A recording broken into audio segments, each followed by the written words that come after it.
Hi, my name is Ian Khan. After meeting with hundreds of professionals, experts, industry influencers, and others through 2016 and 17, I found a severe need across the board to help figure out what the fuss was all about, what this new technology was all about, what blockchain was all about.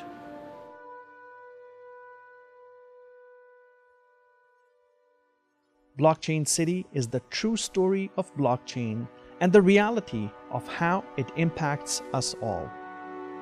As people, our cities, our workplaces, our families, and our future.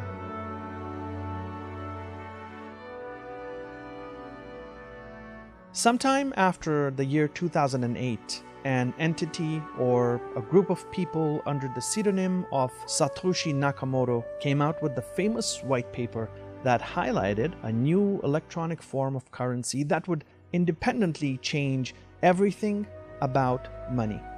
A new revolution had begun. Blockchain was the core technology foundation of this new currency, and this revolution has now culminated into a global phenomenon where governments, private and public sector firms are embarking on creating more value, more change, and solving some of the world's biggest problems.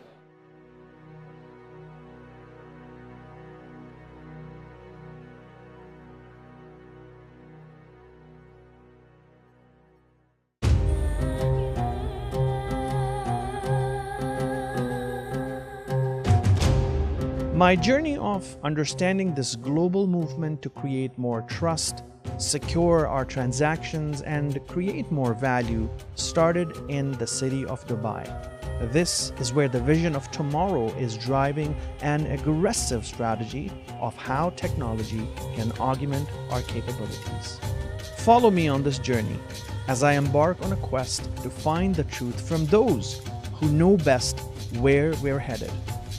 In the middle of the Arabian Peninsula, one of the most well-known cities is Dubai, a fast-growing metropolis and the epicenter of change in the Middle East. Dubai has always been synonymous with progress, challenging the status quo, and dreaming big. The government of Dubai, with its vision of tomorrow, powered by technology, has embarked on an aggressive plan to enable a blockchain-based government by 2020. The UAE also has a national plan to enable blockchain across all 7 Emirates by the year 2030.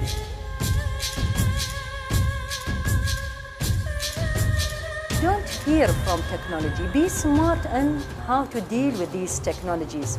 Doesn't matter if it is a blockchain or big data or any type of technologies, even our smart devices, as long as we know why we are using it. If you don't know how to use them, go and educate yourself.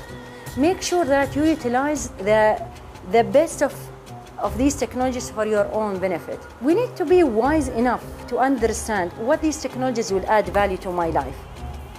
And for me personally, as long as it will make my life much simpler and much easier, I will go for it. From manufacturing to logistics, transportation, healthcare, and real estate, every sector, every industry is set to undergo a radical shift in the next few years, potentially because of blockchain. Yet, we do not understand blockchain to an extent where we could really be comfortable with it. To date, technology has been a domain of computer programmers, experts, and leaders alone. But just like blockchain promises democratization of technology, we need to break down the barriers to understand blockchain itself. We must find out what blockchain really is, and more than that, how it can be defined by what value it brings.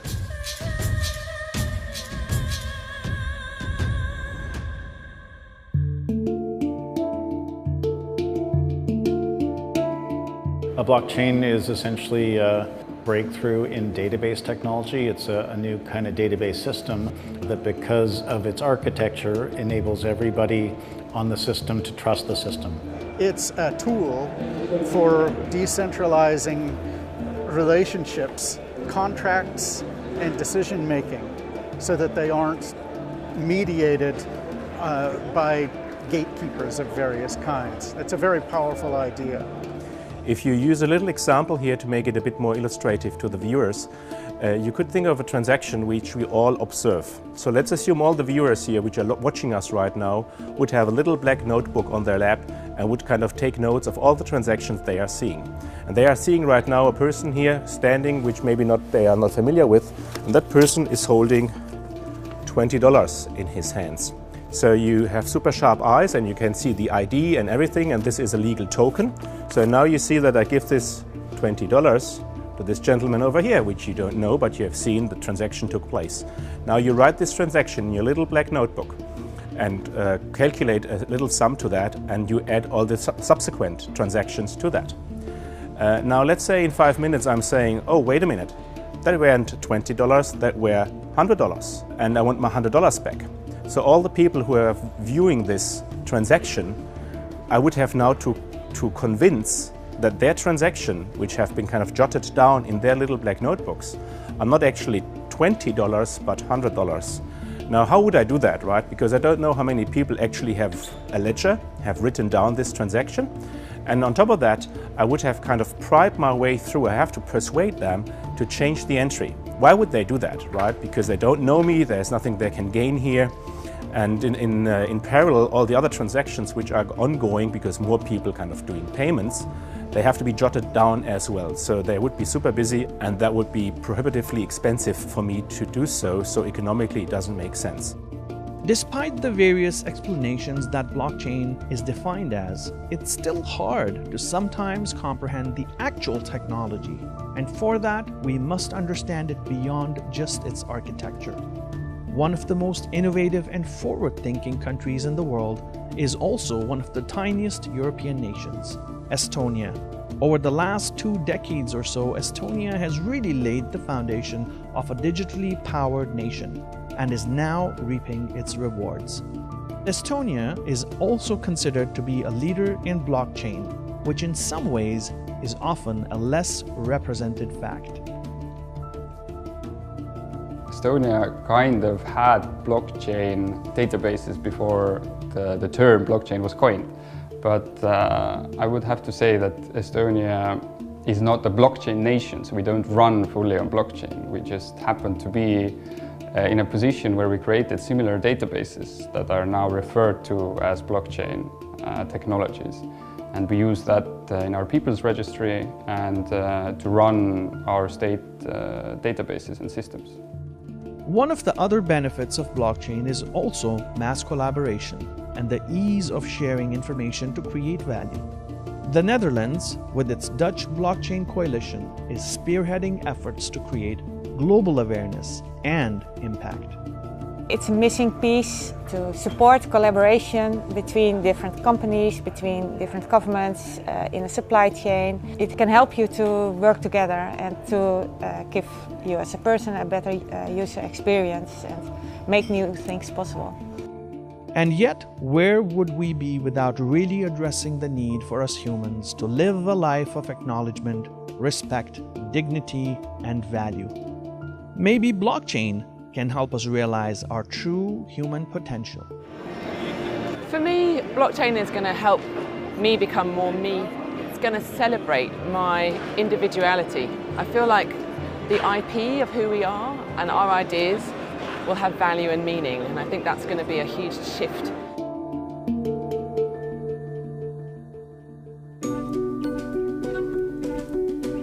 The idea of blockchain being a radical new technology that can address many different challenges we currently face as people across the world is sometimes hard to accept. How can one technology, often confused with Bitcoin, have so many different applications? The answer may be similar to something we faced about 30 years ago with the mass commercialization of personal computing. Skeptics back then probably asked, how could computers be used in every profession? How can they increase productivity? How can microprocessors change the world? Today, we have overcome all of those questions as time has proved the value of computing technology beyond anything we could have imagined. What then are some of the possibilities of blockchain, and how can we really use it beyond just financial transactions? There are literally thousands of projects that people are building out. Identity systems, reputation systems, governance tools, accounting systems. For us, it was just the kind of financial benefit and the ease of actually accessing digital services or public services. That you don't have to go to the tax man and stay there for 2 hours and sign a piece of paper. That you could do it from your computer. It's just comfort and it saves you a lot of time. Also, it saves you financing. When we started the Smart Dubai initiative in 2014, we continued with this kind of research exercise to see what are the advanced technologies, emerging technologies that will take Dubai to its next level. You know that in Dubai we started digitization of our government in 2000, so we've been into now almost 2 decades in digitizing our infrastructure. We know today, whenever anyone talks about blockchain, they think about the financial sector, but we dig deeper. What blockchain is enabling us is doing something like social goods. If you, for example, look into what the United Nations are doing, or the World Wildlife Fund, using the blockchain technology to prevent overfishing in the South Pacific or to prevent children trafficking by using blockchain technology, then you can see that there are really kind of societal problems which can be addressed or are currently addressed in prototypes by blockchain implementations. From efficiency to identity management, financial transactions, and more, there seems to be a vast range of applications. We started as a publishers, and we saw the print media going down. We were trying to find the answers, where it is going, what is the media future. So we were thinking that we need to give all the power to the authors, those who create the media, and we realized very quickly that there are so many inequalities in the world, and that without giving the ownership to those who really create the value in the economy, there would be no possibility to bring back the trust and create something that will disrupt these monopolies that are, controlling the entire media space now. Trust, democratization, and more. They also say that blockchain works as a tool for accountability, recording every transaction, an immutable, unalterable, and permanent record of things. This in fact helps with tracking information because it's always available on blockchain. Can industry benefit from this? Perhaps one of the big challenges that creative artists face can be solved with blockchain-related technologies.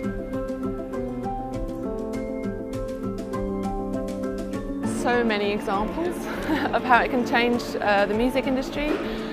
I mean, a very simple example is if you've signed a contract with somebody for, say, a record deal or a publishing deal, it's all about percentages, and it's about at this point this happens, at this point this happens, this person gets paid when this is recouped. Anytime any artist has ever audited a label, they've always found money. So I think there's something in being able to digitise your contracts into smart contracts to help you interface with the services of the future.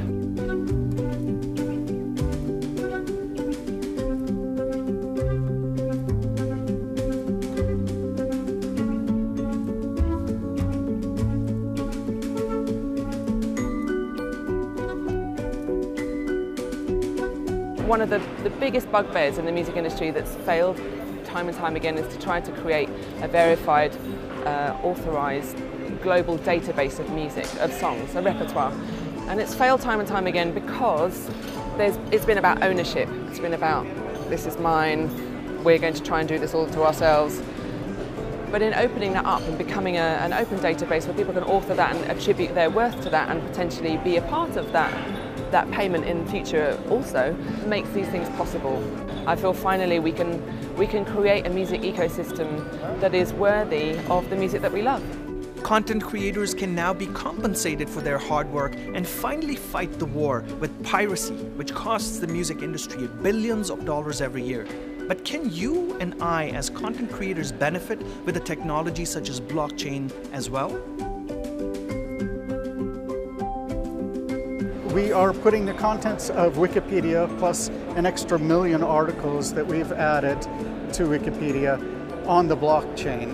What that means is that if somebody creates a new article and adds it to the database, they actually mine, by doing that, some tokens. We call them IQ tokens. What that means is that you become a co-owner.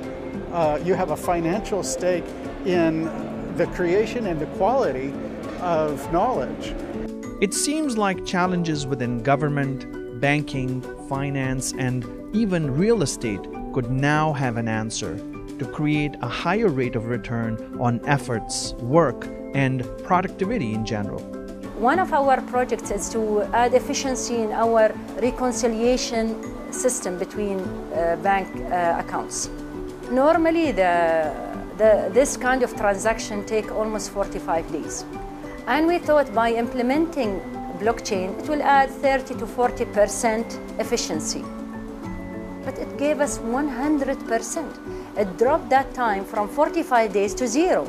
So why not transferring this experience to the rest transactions in the government, whether it be internally, in our, for instance, HR transactions, procurement transaction, but also the transaction for the users. Why I should wait like for days or months to buy a house? Why it's not only like a matter of pressing a button? Just imagine how complicated bureaucracies are, right? And translating that into code, which is what's required by putting those operations on the blockchain, sounds like a very tall order.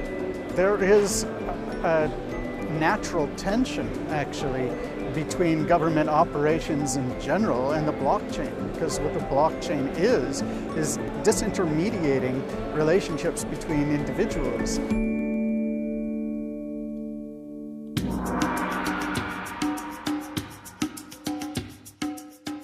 Distributed, disintermediated relationships, a distributed ledger, so many ways in which blockchain is defined today. But at the epicenter of every industry, services, products, and a profession is a pivotal need, something that forms the foundation of everything that we all inadvertently have a need for: trust. And when it comes to the complex workings of governments across the world, the need for consensus.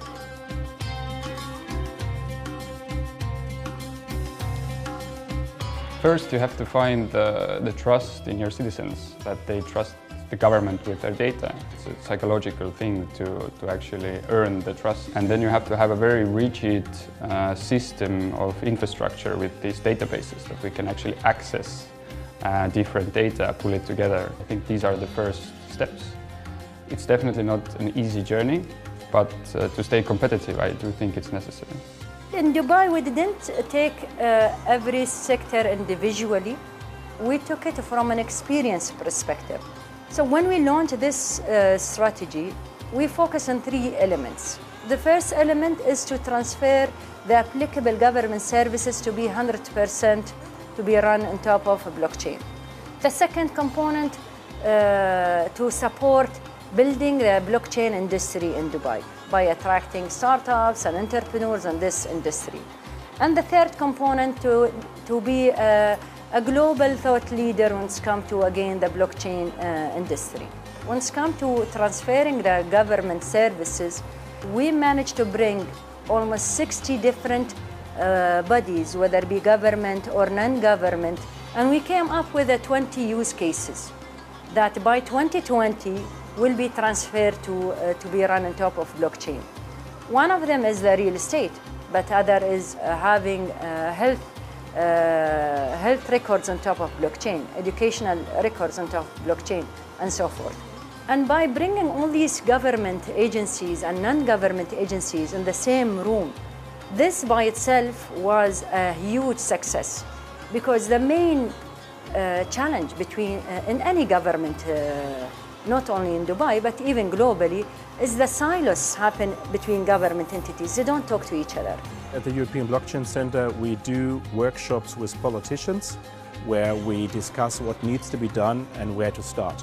One very important building block is how you deal with responsibility and accountability. How do you regulate blockchain startups as they are virtual and decentralized and distributed in these autonomous organizations. So it's really difficult to say how to regulate them and where they are creating value. So it's important for these governments and for these political decision makers to understand how this system works and how they can contribute to growth and value creation in those countries.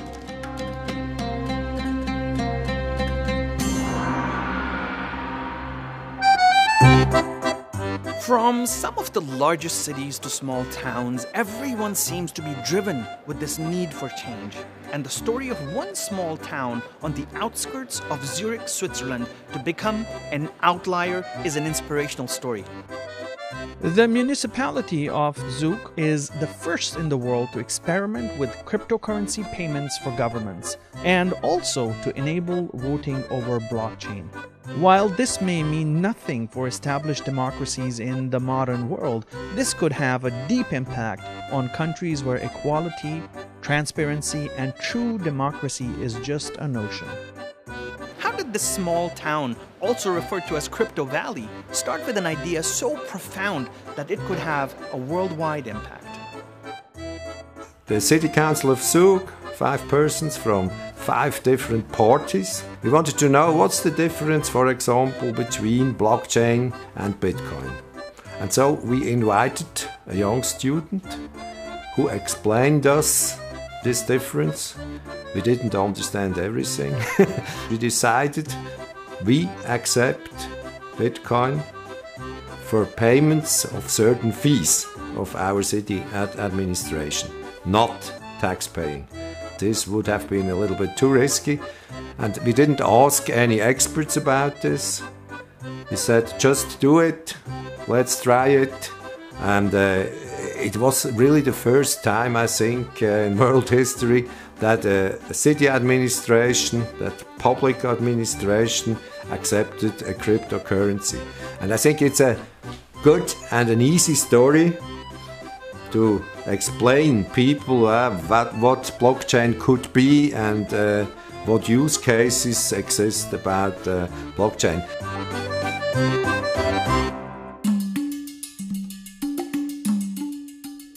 Collaboration, working together, and creating an ecosystem all seem to be the right approach, from creating think tanks to councils that help drive the mission.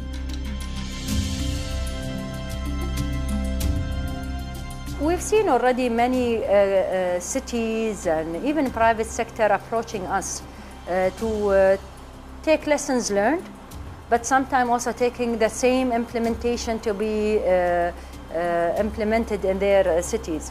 Working very closely with the Estonian government, working very closely with the Indian government, the Maltese government, to share these experiences. Actually having the largest blockchain summit run here in Dubai and attracting more than 100 speakers and more than 6,000 attendees, this by itself is a success story by how we shared our experiences here in Dubai and transforming it to the world by having this kind of a platform. A lot of cities are working on smart cities. Well, you can use blockchain to build real smart cities instead of only talking about it. So focus on the topics which are already important in your city. For example, street lights with a sensor in it. And when the sensor or the street light is broken, the sensor triggers a smart contract, and the smart contract sends out a micro job. And when a certified repairman has fixed the street light, then he gets paid immediately. You can't only read about blockchain, you must also start these small experiments, and the technology is good enough to run those experiments, to understand better what will be the opportunities and also the challenges of blockchain for your own city. Blockchain technology is often called an enabler for trust. But what does this really mean? Does it mean that everything stored on blockchain is accurate? Does it mean that blockchain will correct any inaccuracies in the information? Or does it just mean that blockchain has a way to account for information every single time? In my understanding, technology is a big factor for creating trust. Just as we are sure that aeroplanes fly and cars can drive, that electricity will light up in a room at the flick of a button, if it's not trust that technology enables, then what is it? How would the distributed computing of things such as voting rights enable trust? There are many questions that still need to be answered.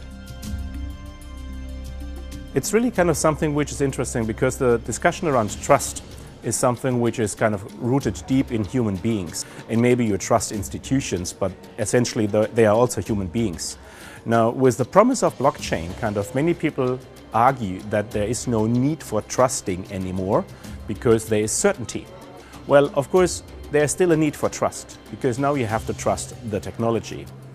But the piece which the technology takes care of, namely the visibility of the transactions which are now transparent in the open daylight, that is something which creates trust that that transaction is secure, right? But still kind of the trust element is still here, but it's kind of improving the certainty in a transaction. There are these fundamental kind of psychological boundaries in older societies, I would say. People who don't trust their governments at all because they've just had a very bad history of data breaches and the government using their data in an inefficient way. In Estonia, I can say that we have a very tough data privacy laws, and once your data is given to the state, they can't really use your data if they don't have a ground for it. So this is a very serious offense if someone looks at your data and they don't have a reason to look at your data. And we also try to ask the data only once. So if you have given your data to the government, there's no reason why you should do it again. Blockchain technology will profoundly transform economic, social, and political systems. It is a new trust architecture, and we're going to be able to take essentially thousands of years of technology that we've built up to this point and place it on top of a more sound foundation, a more equitable foundation also. That said, it's going to take time for this brand new technology to ramify. It requires greater scalability. On the public side of things, you don't have a lot of scalability and you don't have a lot of privacy and confidentiality. You can do that in some ways, but we need more robust mechanisms for privacy and confidentiality. We made an app for the transportation of toxic waste. And when you transport toxic waste, there's a lot of administrative burden. Almost every truck with waste will cross a border. But if the truck can only use this application until the border, it doesn't make sense at all. You must work together with the other countries the truck is passing. So it was immediately clear for us we must work together with Belgium, with Germany. So we must collaborate with governments worldwide to share prototypes, to share knowledge and to make decisions. You can also learn faster working together. Usually in Switzerland, trust in government is high. That's a good place for making tests with such a system. I think it's a better system than, for example, the e-voting systems we already have, but they are on a centralized computer. The best advantage this system has is you can always check, is my vote, my ballot. This could be also a measure against corrupt states, maybe. Okay, the dictator would have to accept this system. I think that could be a problem. You also can be a little bit critical. I think that's necessary. It's not to be enthusiastic. You must be open for this new technology. And yeah, I think so you get trust with daily experience, with simple use cases, with good stories to tell to the people. I think storytelling is the most important thing. Yeah. The future of many ambitious projects and solutions of problems is on the horizon, and blockchain could save the day. However, how far is this mass adoption, and what would it take for the world as we know it to run on blockchain? Is there an unrealistic expectation mixed with hype that is somehow diluting the real message of blockchain? How would blockchain work with some of the upcoming technologies including artificial intelligence, a revolutionary way of self-learning robots and machines being able to make decisions on our behalf. Or the Internet of Things, the technology behind autonomous cars, connected homes, and beyond.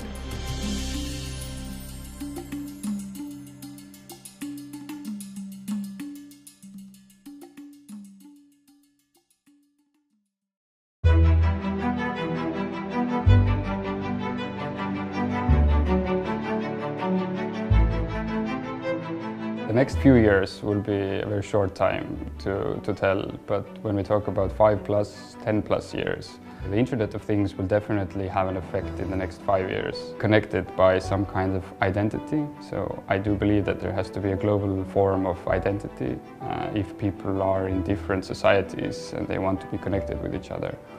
And blockchain technology will play a major role there to connect these different databases. If you look at the convergence of different technologies right now as blockchain, AI and Internet of Things, right, then it's interesting to see that exactly there you see topics like Industry 4.0 or autonomous vehicles, autonomous cars. And if you think about those kind of machines, the smart machines kind of packed with sensors, driving over the street with the need to coordinate with other vehicles on the street, then you have sensors, you have the Internet of Things. You have kind of decision making, which is kind of based on probabilistic and probably some AI elements. And on top of that, you need to have a communication layer, an inter-organizational, or in this regard, a system, an operating system across the different vehicles, which makes the transaction secure and certain so that you can know with certainty how those cars communicate in order to kind of maneuver through the traffic. But it's still very immature, and the more projects I run with blockchain technology, the more aware you are of imperfections at this moment. And the more we study on the security part or the legal part, the more I understand how much work there is to do to understand better and to regulate it. I think it's very promising that a lot of governments are taking the lead. It goes much faster than with the rise of the internet. And I don't think that's a bad thing. I think it's normal because we've learned so much from the internet revolution. It's normal that it goes faster this time. A future driven by a technology that has not been with us for many decades, and the rate at which blockchain has matured is incredible. Is this all a high risk value proposition that can potentially have a fatal result? Do we need to be able to create certain maturity milestones before we can truly adopt technology at a mass scale? Perhaps the way we have traditionally adopted technology is also under disruption. What should we as regular people expect from the future, and how should we accept tomorrow as it's driven by the convergence of blockchain, AI, and the Internet of Things?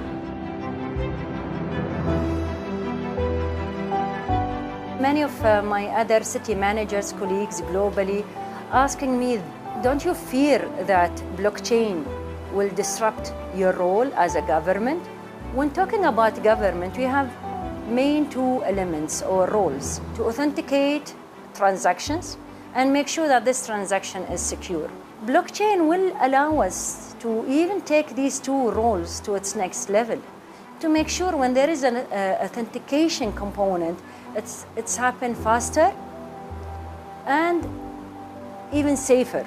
For normal people, I don't think they should worry about blockchain or AI or IoT. They're never going to use a blockchain. They may use cryptocurrencies, they may use applications that software developers build on blockchains, but they don't really use the World Wide Web protocols right now. They just use applications that software developers have hopefully configured into compelling, elegant user interfaces where you can essentially have greater agency in your professional life, greater agency in your social, political interactions. So you will be more in control of what you're doing and in greater ownership. If you think about kind of having in the future control over your digital traces, for now we know Facebook and the like, they have all the data and we have no control over them, even though this data belongs to me. If you think about using your mobile phone or your credit card or your Facebook account, we grew up with this notion of, in order to be part of the digital world, we have to pay, and we pay with our data. And we sort of bought into this argument. That is not a given. We can think of systems which are designed in a way that you stay in control of your digital traces. That is important for people to understand, that this is potentially the paradigm shift. There could be something like a Facebook on blockchain, where you are always kind of in control of your data. That also means that you have to have a digital mindset, which allows you actually to be able to manage your digital persona, your digital representation. And that is something we also have to learn. As we accept and know that we are responsible for our body, that we are also responsible and accountable for our digital person in the digital sphere. This technology is really working, and it's really easy to use this technology. You only need a cell phone and not much more. And that's something even people in Africa, they have it. They can do it. It's a chance for people to have more democracy in the world. And their real goal is to make the world better. It's not making money first, maybe after that. But the first step is to improve this world. And here technology can help. I feel like the things that you want to do in life, the things that you're passionate about, what helps you to be good for yourself, to your friends and to the planet, that combination is where I feel this blockchain is beginning to help us be there. Combination of that, AI and Internet of Things, that combination of intersection of those things and the people being able to follow their dreams. Ultimately, we want to live in harmony with our planet. We want to live in harmony with each other.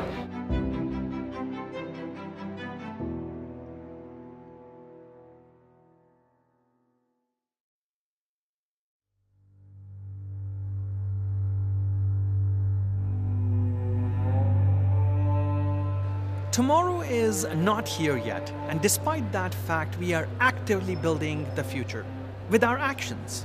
Whether it is blockchain or any other technology, perhaps something that has not even been invented yet. What is the path for us as a race, as humans on this planet, to make this world a better place? It may seem unreasonable, but our ability to question things and create paths to do things differently has always led us to change the status quo. Whether you are someone who is working within an industry or striving to be a professional, whether you are a bystander to this revolution of a technology-driven world or an active participant in creating this change, you cannot avoid being part of this phase through which humanity is currently going through. This is perhaps one of the most incredible times we have ever seen, because the amount of change that has happened over the last 30 years and that potentially will happen in the next 2 decades will redefine us as change makers and dreamers. For now, the dream of changing the world, one town and one city at a time, is slowly becoming a reality through the trailblazing efforts of early adopters who question convention and break stereotypes. This is the right time to join the race, no matter what your pace is. This is the best possible environment to start learning about how the world is changing. This is a unique opportunity to be part of something where all of us can create value together and turn the dream of happiness, fulfillment, and positive change into reality. So say yes to positive change and accept that change is the only constant.